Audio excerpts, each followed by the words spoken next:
Átak bjartsýnna veiðimanna hófst í Reykjavík vorið 1939. Þeir vildu tryggja framtíð laxveiði í Elliðaánum og efla stangveiði íþróttina á Íslandi.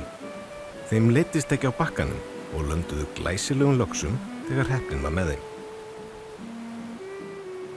Þann 17. maí stofnuðu 48 veiðimenn Stangaveiðifélag Reykjavíkur.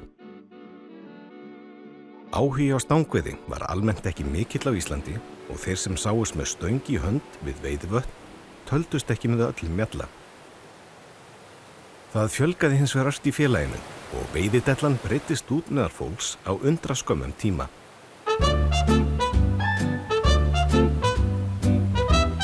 Virðing fyrir veiðifélögunum og náttúrunni var í fyrirrúmi.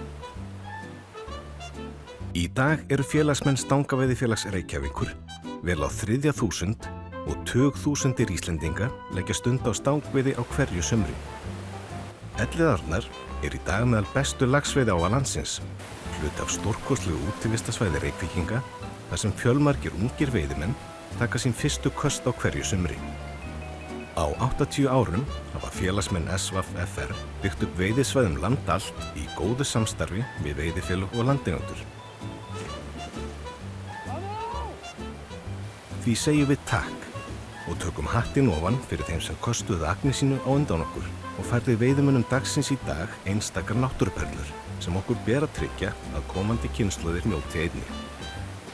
Stangaveiðifélag Reykjavíkur hefur verið á bakkanum frá 1939 og framundan spennandi veiðisumar.